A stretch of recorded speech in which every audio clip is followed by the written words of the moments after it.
नाज़रीन, इसराइल और फलस्तीन में हू का समा है। सड़कें वीरान हो गई हैं, घरों के घर मिस्मार हो गए हैं, शहर के शहर सुनसान होते जा रहे हैं। लोगों के लिए घरों से बाहर आना मौत के बराबर हो गया है।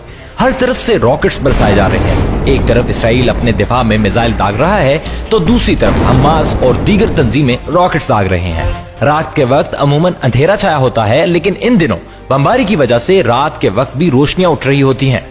जहां मकामी लोग जनाजे उठा रहे हैं, वहां भी मार्टर गोले बरसाए जा रहे हैं। लेकिन इस जंग के दौरान सबसे ज्यादा अहमियत इसराइल की माली हालत ने हासिल कर रखी है, क्योंकि ये पहली जंग है जिसकी वजह से इसराइल माली तौर पर बहरान का शिकार हो रहा है। बैंक के बैंक्स तबाह हो रहे हैं, इनकी करेंसी डी वैल्यू हो रही है, बैंक आवाम को पैसे नहीं दे रहे, स्टॉक मार्केट बैठ गया है, आलमी इमदाद भी खत्म होने के करीब है, हत्ता के असला चलाने के लिए भी रकम मौजूद नहीं है।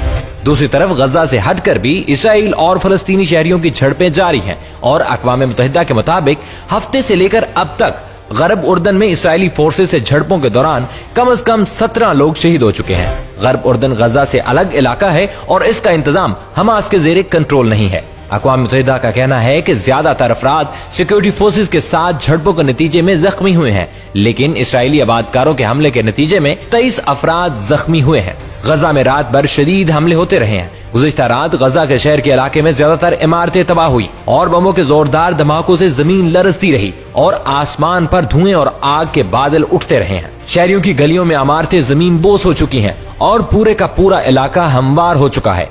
गजा और इसराइली इलाकों में सरकारी और यूनिवर्सिटी की इमारतें, इंफ्रास्ट्रक्चर, एक मस्जिद और एक पुलिस स्टेशन तबाह हो चुका है। अक़वाम मुत्तहिदा में इसराइल के सफीर गिलाद अरदान का कहना है कि गजा में 100 से 150 के दरमियान इसराइली शहरियों को जरगमाल बनाकर रखा गया है। आज सुबह इसराइली फौज के तर्जुमान डैनियल हैगरी ने कहा था कि 50 मुग़वियों के अहले-खाना को फौज की तरफ से मुतला कर दिया गया है। उन्होंने कहा कि फौज मालूमात की तस्दीक करने के बाद मजीद खानदानों से राब्ता करेगी। दूसरी तरफ इसराइली फौज ने दावा किया है कि इन्हें इसराइल और गजा की पट्टी के इतराफ से हमास के 1500 जंगजुओं की लाशें मिली हैं, यानी अब तक हमास के भी हजारों जंगजू भी मारे जा चुके हैं। इसराइली फजाइया का कहना है कि इसने गजा पर कार्रवाई करते हुए रातों रात 200 अहदाफ को निशाना बनाया। इसराइली फजाइया ने अभी तक ताजा बयान जारी किया है जिसमें दावा किया गया है कि इसने गजा में हमास और दीगर ग्रुपों के 200 ठिकानों को रातों रात फजाई हमलों से निशाना बनाया है। उधर इसराइली हुकूमत तारीख में पहली बार माली बहरान से दो चार है। हमास और इसराइल के दरमियान लड़ाई के बाद पैदा होने वाली सूरत हाल के नतीजे में बैंक ऑफ इसराइल ने पहली बार $30 बिलियन गैर मुल्की करेंसी ओपन मार्केट में बेचने का ऐलान किया है। बैंक ऑफ इसराइल का कहना है कि सूरत हाल और मार्केट्स का जायजा लेते रहेंगे और सूरत हाल के मुताबिक तमाम दस्तयाब तरीका अमल के साथ काम करेंगे। बैंक ऑफ इसराइल ने कहा है कि स्वीप मैकेनिज्म के जरिए मार्केट में $15 बिलियन तक लिक्विडिटी फराहम करेंगे। बैंक ऑफ इसराइल के ऐलान से कबल इसराइली करेंसी की कदर 7.5 साल की कम तरीन सतह पर रिकॉर्ड की गई, जबकि बैंक ऑफ इसराइल का ये इकदाम हमास के हमलों के दौरान करेंसी की गिरती कदर संभालने के लिए है। लेकिन हकीकत यह है कि बैंक के पास कोई और चारा नहीं है। इसराइली मुल्क छोड़ रहे हैं और इसके साथ ही बैंकों से अपना पैसे भी निकाल रहे हैं, जबकि बैंकों के पास आवाम को देने के लिए कुछ भी नहीं है। दूसरी तरफ इसराइल पर हमास के बड़े पैमाने पर हमले के बाद एक दिन बाद तेल अवीव स्टॉक एक्सचेंज के इंडेक्स के नुकसानात 4% कमी के साथ खुलने के बाद 6% से ज्यादा हो गए। सरकारी बॉन्ड की कीमतें भी 3% तक गिर गई। TA35 इंडेक्स के लिए इन नुकसानात को 3 साल से ज्यादा अरसे में सबसे बड़ा नुकसान समझा जा रहा है। अरब टीवी की तरफ से किए गए कुछ हिसाबात के मुताबिक तेल अवीव स्टॉक एक्सचेंज के मार्केट कैपिटलाइजेशन नुकसानात तकरीबन $20 बिलियन रहे। मार्केट कैपिटलाइजेशन मुल्क की मजमूई पैदावार के हुजम का तकरीबन 57% है।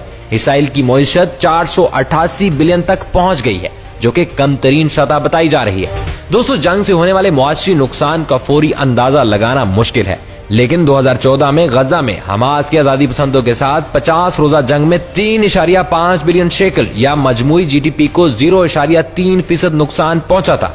ताहम मरकजी बैंक ने 2023 और 2024 में 3% मुआशी तरक्की की पेशगोई की थी, जो अब इस जंग के बाद हासिल करना नामुमकिन है। इसलिए इसराइल के लिए आने वाले दिनों में डिफॉल्ट होने का खतरा भी बढ़ रहा है। गुज़िश्ता रोज के वाकयात के बाद तमाम स्कूल भी बंद थे और बहुत सी कंपनियों ने कारकुनों को छुट्टी दे दी थी। इसके अलावा सुपरमार्केटों और फार्मेसियों के अलावा ज्यादातर स्टोर्स भी बंद कर दिए गए थे। नाज़रीन, माली तौर पर इसराइल को इस जंग में सबसे ज्यादा नुकसान हो रहा है। खरबों डॉलर्स के सिक्योरिटी हसार को हमास ने पलक झपकने में ही तबाह कर दिया। हमास की जानिब से दागे गए रॉकेटों के बैराज इसराइल के आयरन डोम मिसाइल सिस्टम में घुस गए और इसराइली सिक्योरिटी निजाम ड्रोन्स, कैमरों, साइबर स्नोपिंग के नेटवर्क समेत दीगर तमाम हिफाजती इक़दामात को बआसानी पार किया, जिसकी वजह से इसराइल को माली तौर पर बड़ा नुकसान हुआ। आयरन डोम में 75% मदद अमेरिका फराहम करता है, ताहम बाकी खर्चा खुद इसराइल करता आ रहा है। 2014 के गजा तनाज़े के बाद कांग्रेस ने हंगामी बुनियादों पर $2 बिलियन की मंजूरी दी ताकि इसराइल अपना दिफाई निजाम बेहतर कर ले। 2011 और 2015 के माली सालों में अमेरिका ने इसराइल को आयरन डोम बैटरियां, इंटरसेप्टर्स, मुश्तरका पैदावार के अखराजात और अमूमी देखभाल के लिए तकरीबन $1.3 बिलियन फराहम किए हैं। इसी तरह अब तक अमेरिका ने आयरन डोम के लिए खरबों डॉलर्स फराहम किए। अब तक की इतलात